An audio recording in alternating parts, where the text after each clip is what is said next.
है जो हमारे विरुद्ध बहुत बड़ा षड्यंत्र रच रहा है।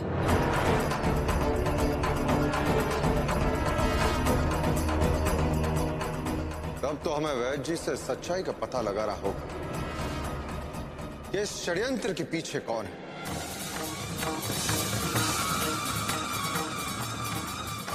रघुनाथ महाराज, हमारे जाने का प्रबंध किया जाए। जो आज्ञा महाराज।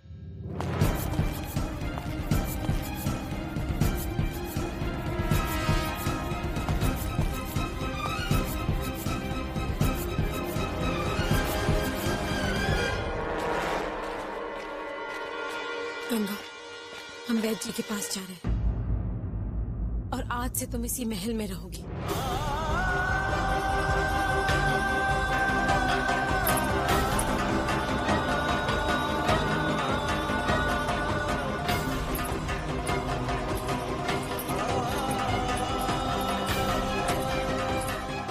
महारानी साहिबा, आकाश है, आकाश। अपन जी कितना भी उड़े, आकाश नहीं छू सकता। जुलूस कर रहे जाए थे।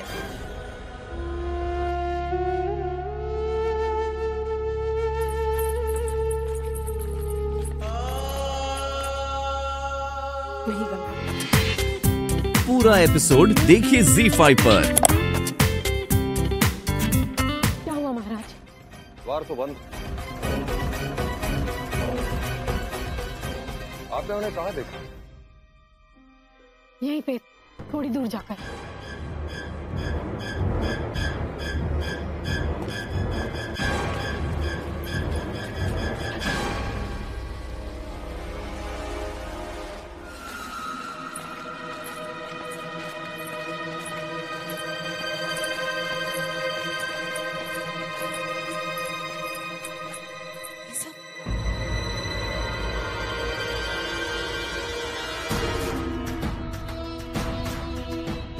महाराज, हम उनसे यही मिले थे, परंतु रघुनाथ महाराज, चारों दिशाओं में इस वैद्य जी को ढूंढो। जो आज्ञा महाराज।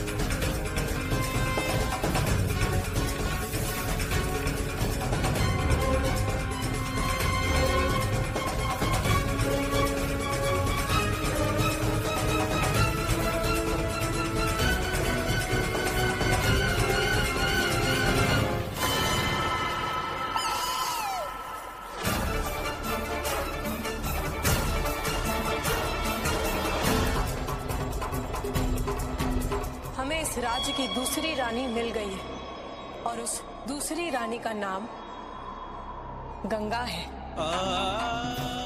इस हृदय में जो महारानी लक्ष्मीबाई का स्थान है, वो इस संसार में कोई भी स्त्री नहीं ले सकती।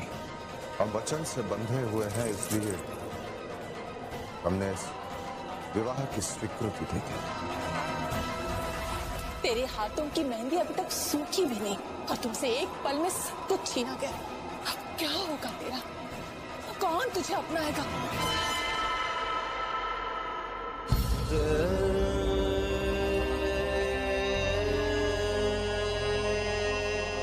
हे भगवान,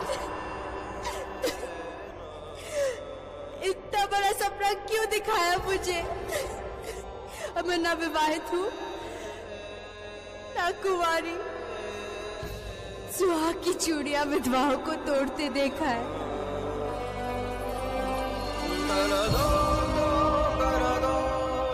हमारी तो मरने से पहले ही उतार ली गई।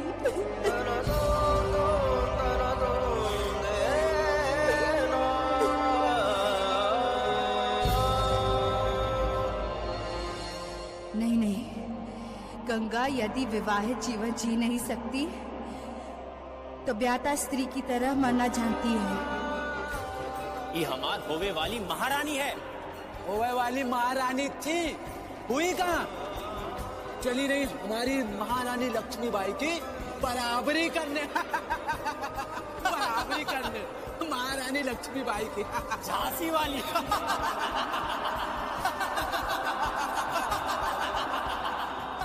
महारानी वो भी झांसी की महारानी।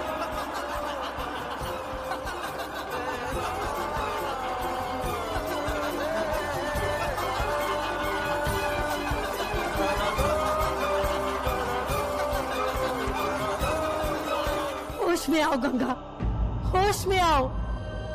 काश हम तुम्हें समझा पाते। हमने जो कुछ भी किया वो हमने अपने स्वार्थ के लिए नहीं किया गंगा, अपनी झांसी के लिए किया।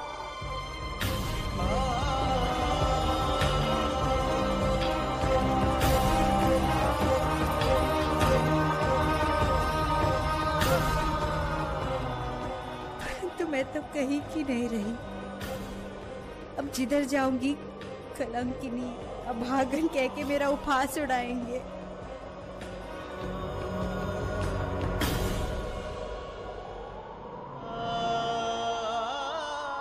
गंगा,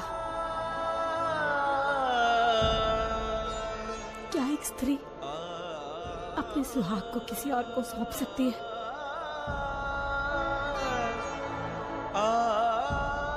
बस इतना समझ लो, हमने आज तक किसी का भी बुरा नहीं चाहा। वो तो बस नियति ने ऐसा खेल खेला कि ना चाहते हुए भी तुम्हारे साथ इतना बड़ा अन्याय हो गया। परंतु हर पाप, हर भूल का प्रायश्चित होता है गंगा। और अब हम तुमसे वादा करते हैं, हमारे कोख में पल रहे संतान पर तुम्हारा भी उतना ही अधिकार होगा जितना कि हमारा। और आज से तुम पूरे राजकीय वैभव के साथ हमारे महल में रहोगी। विश्वास करो, हमने आज तक जो कुछ भी किया वो अपने स्वार्थ के लिए नहीं किया, अपनी झांसी और अपनी धरती मां के लिए किया।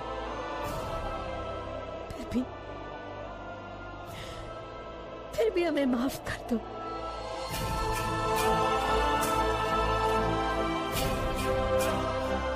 हमें क्षमा कर दो, हमें क्षमा कर दो, हमें क्षमा कर दो।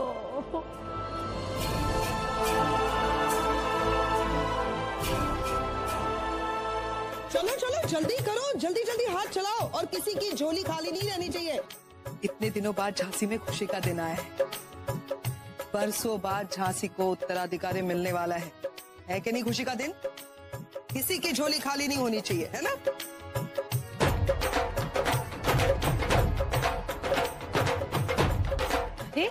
इतने जोरों से ढोल कौन बजा रहा है? क्या पता, देखे।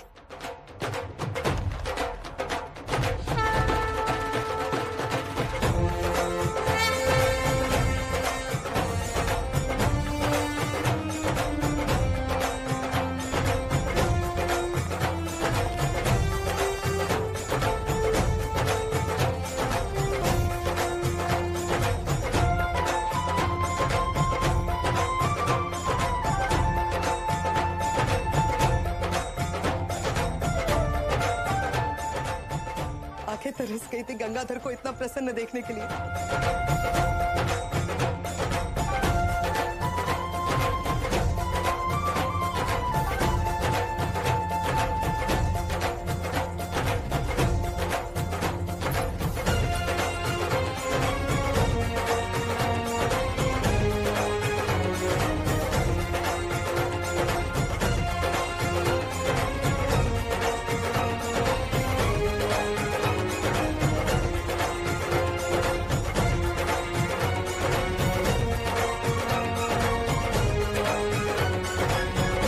सुन रही हो ना नगाड़ों की?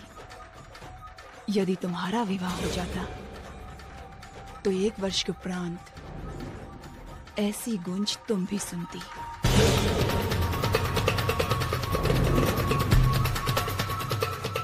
और तुम्हारी गोद में। खुशियों में ग्रहण लगाना छोड़ दीजिए जानकी साहब, अन्यथा मैं अब भी जाकर महाराज और महारानी देवी को सब कुछ बता दूंगी। अब जल्दी से बताइए कि मेरी आजी कहाँ है। वाह गंगा, भाग्य फूट गए, रस्सी जल गई, परंतु बल नहीं गया अभी तक। जाओ और चाव से सब कुछ बता दो,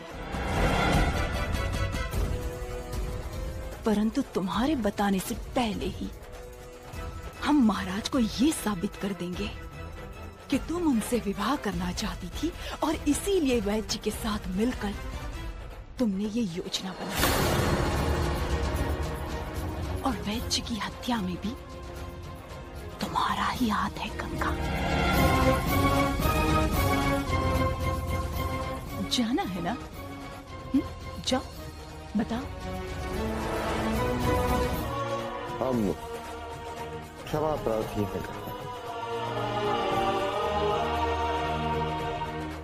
तुम्हारे साथ जो कुछ भी हुआ उसके लिए हम भी दुखी, परंतु हम आपको क्षमा मांगने की कोई आवश्यकता नहीं है। पूरी झांसी जानती है कि आप महारानी देवी से बहुत प्यार करते हैं।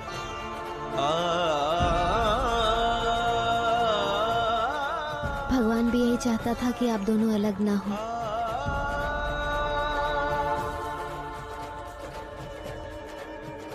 परंतु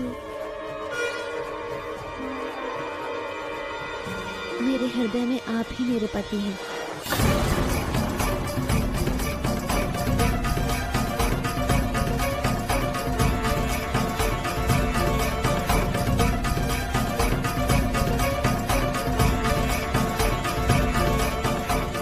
आपने विवाह के पहले ही अपना निर्णय सुना दिया था, इसलिए बात भी नहीं करूंगी और ना ही कभी कोई अपेक्षा रखूंगी। आप पहले जैसे थे वैसे ही महारानी देवी के साथ आनंदित रहिए। मेरा क्या है, मैं जी लूंगी। नहीं गंगा, ये गलत है। हमने कभी तुम्हें अंधेरे में नहीं रखा। रमाबाई के पश्चात यदि इस हृदय में कोई है, वो है तो हमारी लक्ष्मीबाई। क्या है? किससे बातें कर रहे हो? मेरे कहने का मतलब है, उत्सव का अवसर कई सालों बाद आया है झांसी में। जाओ जाकर आनंद ले लो। हम सोते हैं, परंतु हमारी छठी इंद्री जागती रहती है।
किसने आपका द्वार बाहर से बंद किया था? पता नहीं कौन था। किसी ने हमारे कक्ष में घुसकर हमारी हत्या करने का प्रयास किया। जैसे ही एक बार फिर से पता चला कि हम गर्भवती हैं, हमारे बच्चे की हत्या करने का प्रयास किया गया।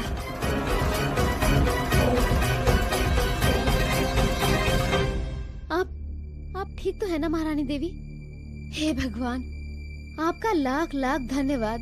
हमारी महारानी कुशल है। क्या हुआ? हम लोगों ने आपकी आवाज सुनी। सब कुशल तो है ना महारानी साहेब? जिसने भी आप पर आक्रमण किया उसको मेरी हाय लगेगी। उसने ये भी नहीं सोचा कि हमारी महारानी गर्भवती है। एक साथ दो प्राण लेने की चेष्टा की गई। नहीं नहीं गंगा, हम ठीक है, हमें कुछ नहीं हुआ। गंगा जी, दाई माँ कहाँ है? वो क्या हुआ? क्या वो अभी भी क्रोधित है? जी, वो अवश्य क्रोधित है, परंतु वो है कहाँ? उनका मन जब भी अशांत होता था तो पास वाले मंदिर में चली जाती थी। कोई बात नहीं, हम उन्हें मनाएंगे। वैसे भी वो तो इस विवाह के विरुद्ध थी और ये विवाह तो हो नहीं पाया। अब वो अवश्य मान जाएंगी। आप सत्य कह रही हैं, वो अवश्य मान जाएंगी। गंगा, जब तक दाई माँ लौट ना आए तुम हमारे साथ हमारे इसी महल में रहो। वैसे भी जिस स्थिति से हम गुजर रहे हैं उसमें हमें तुम्हारे जैसे विश्वास पात्र की साथी की आवश्यकता है। आज तो जैसे जैसे हमने अपने आप को बचा लिया, परंतु जैसे जैसे दिन बीतेंगे इन षड्यंत्रकारियों का मनोबल और टूटेगा और फिर वैसी स्थिति में वो कुछ भी कर सकते हैं। कहीं फिर से उन्होंने हमारे ऊपर हमला किया और हमारे होने वाले बच्चे को कुछ यदि हो गया तो? नहीं नहीं महारानी देवी, मेरे होते हुए आपको आंच भी नहीं आएगी। झांसी का उत्तराधिकारी इस दुनिया में आएगा। गंगा सदैव आपके साथ रहेगी। चलिए अब आप विश्राम कीजिए।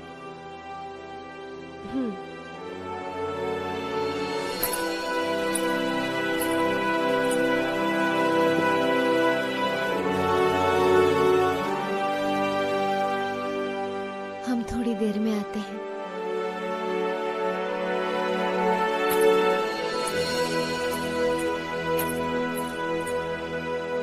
सचमुच में तो मैं ही मूर्ख हूँ। चली थी झांसी की महारानी की बराबरी करने, उसने तो मेरा उपहास बना दिया है। सब मुझ पर हंस रहे हैं, सब हंस रहे हैं।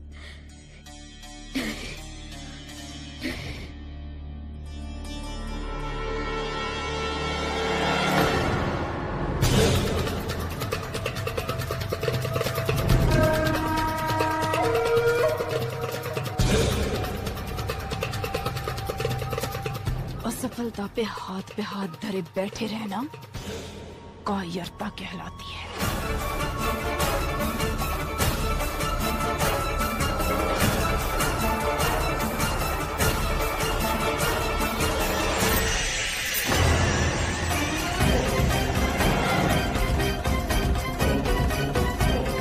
बस रहने दीजिए, अब मुझे आपके सहारे की कोई आवश्यकता नहीं। अब ये मामला मेरा व्यक्तिगत मामला है। गंगा झांसी की रानी बनेगी और कैसे बनेगी ये मैं अच्छी तरह जानती हूँ।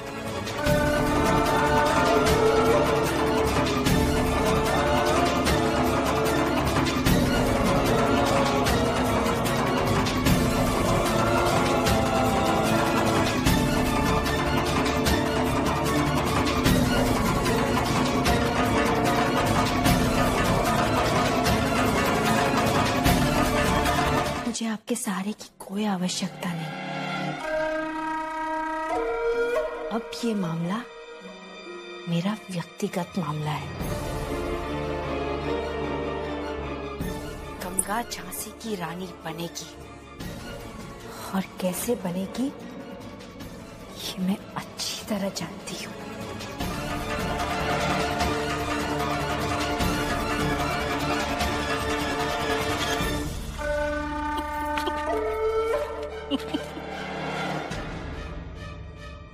उड़ना बंद कर और जैसे हम कहते हैं वैसे कर, अन्यथा तुम्हारी नानी। उन्हें आपको छोड़ना पड़ेगा जानकी साहब, क्योंकि महारानी मैं ही बनूंगी। और आप देखिएगा कि मैं महारानी कैसे बनती हूँ।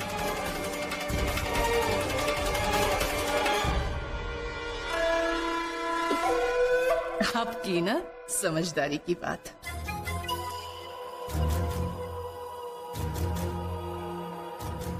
परंतु योजना हमारी होगी। नहीं,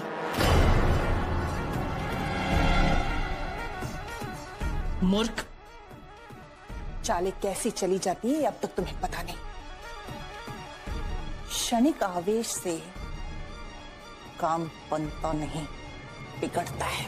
ये क्षणिक आवेश नहीं जानकी साहब,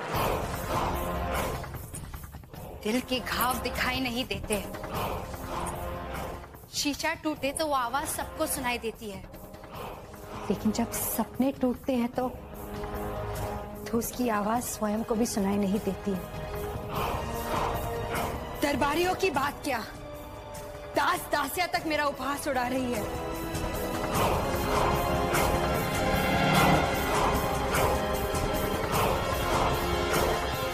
रानी बनने का सपना लक्ष्मीबाई ने दिखाया था ना, मैं उसे साकार करके दिखाऊंगी।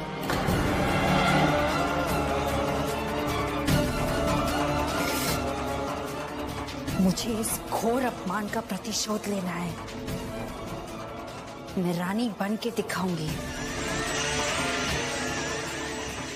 उसे बहुत गर्व है ना उसकी अपनी तलवारबाजी पर। मैं उसे उसी के खेल में हराऊंगी। देखिएगा आप, पूरी झांसी लक्ष्मीबाई को नहीं, गंगा को अपनी राज्य के रानी के रूप में देखेगी।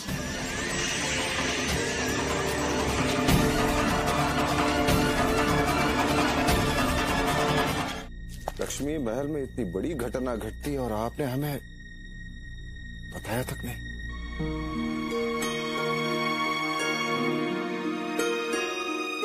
अब बात यहां तक पहुंच गई कि रहनिवास भी सुरक्षित नहीं। रघुनाथ महाराज, महारानी के कक्ष के आसपास सुरक्षा व्यवस्था तत्काल बढ़ा दी जाए। जो आज्ञा महाराज। नहीं गंगाधर, तुम तो मुझे अच्छी तरह से जानते हो, मैं जो भी बोलूं मुंह पे बोलूं। महारानी की सुरक्षा बढ़ाने से कुछ नहीं होगा। उससे तो बेहतर यही होगा कि तुम बहू को कुछ समझाओ। किसी पर भी आंखें मूंद कर विश्वास कर लेती। नहीं समझ पा रही है ये कि षड्यंत्र हो रहा है और षड्यंत्रकारी हैं इनके आसपास। ताई, हम आपकी बात से सहमत हैं, इसीलिए हमने कुछ सोचा है। महाराज, हम इसी विषय पर आपसे बात करना चाहते हैं। कल रात की घटना ने हमें कुछ सोचने के लिए विवश कर दिया। हमारे रानीवास में विशेष करके स्त्रियां या दासियां ही तैनात रहती हैं। एक विशेष सीमा के बाद तो पुरुष सुरक्षा कर्मी भी नहीं आगे आ सकते। आप कहना क्या चाह रही हैं लक्ष्मी? महाराज, हम नारी सेना गठित करना चाहते हैं।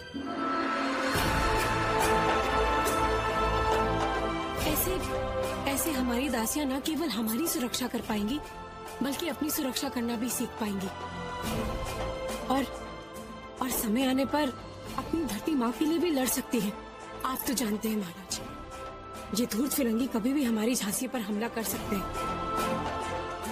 हमारी झांसी की प्रजा, फिर वो चाहे पुरुष हो या स्त्री, उन्हें आत्मरक्षा करने योग्य होना चाहिए। वो सब ठीक है लक्ष्मी, परंतु इस अवस्था में आपका बाहर निकलकर स्त्रियों को प्रशिक्षण देना अत्यंत घातक हो सकता है। नहीं महाराज, यहाँ पे जितनी भी स्त्री हैं सारी विश्वास पात्र हैं। हमें कुछ भी नहीं होगा। हम पर विश्वास कीजिए, आप बस हमें अपनी अनुमति दे दीजिए।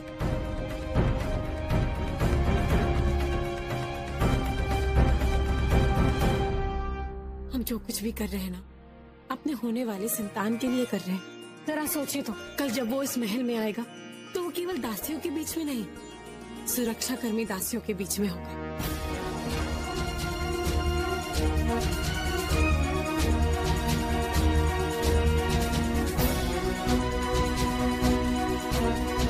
आप सबको आश्चर्य हो रहा होगा कि हमने आपको आपके नित्य जीवन में कार्य करने वाले उपकरणों के साथ यहाँ क्यों बुलाया है। परंतु कुछ बोलने से पहले हम आप सबसे कुछ प्रश्नों के उत्तर चाहते हैं।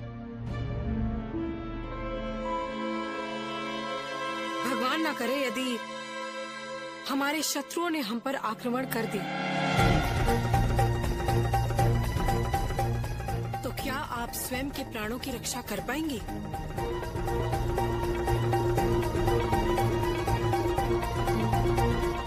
आप बताइए, आप अपने प्राणों की रक्षा कैसे करेंगे? मैं तो छुप जाऊंगी, मैं तो भाग जाऊंगी।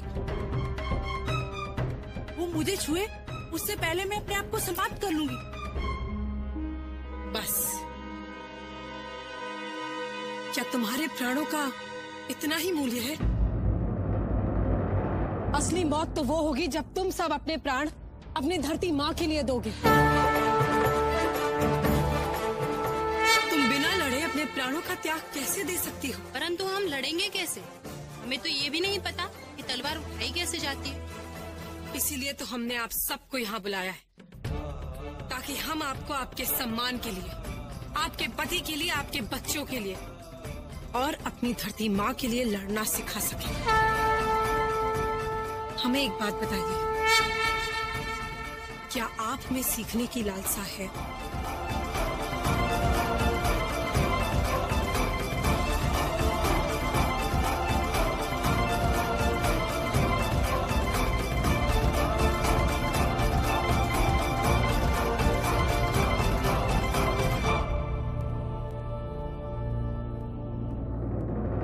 हमारे अभ्यास में बाधा डालने का प्रयास कैसे किया तुमने? ये तुम क्या कर रही हो? मैं चाहती हूँ आप मुझे उसी प्रकार प्रशिक्षण दे जैसा आपने महारानी देवी को बचपन में दिया था। आप मेरे भी ताते गुरु बन जाइए। ए लड़की, इस संपूर्ण संसार में तात्या टोपे को ताते गुरु कहने वाला केवल एक ही है, और वो है हमारी मनु, कोई दूसरा नहीं। हमें क्षमा कीजिए तात्या गुरु। मूर्ख हो तुम, बिल्कुल मूर्ख। वो मनु है, मनु, महारानी लक्ष्मीबाई। उसका स्थान लेने का प्रयास नहीं करना तुम। नहीं तात्या गुरु, कि हमारे लिए नहीं, कि महारानी देवी की रक्षा के लिए चाहती है। क्या? कल रात उनके प्राण लेने की चेष्टा की गई। वो गर्भावस्था के आरंभिक चरण में है, फिर भी उन्होंने स्वयं की रक्षा कर ली। परंतु अगर ये आक्रमण 4-5 माह के बाद हुआ तो वो अपनी रक्षा कैसे कर पाएगी? उसके लिए सुरक्षा कर्मी है और तात्या भी है। रनिवास में निश्चित सीमा तक ही पुरुष सुरक्षा के लिए तैनात रह सकते हैं, परंतु रनिवास के अंदर तो हम स्त्रियां ही अकेली है। मैं आपके सामने महारानी देवी और उनके बच्चे की सुरक्षा के लिए विनती कर रही हूँ। आप अस्वीकार मत कीजिए।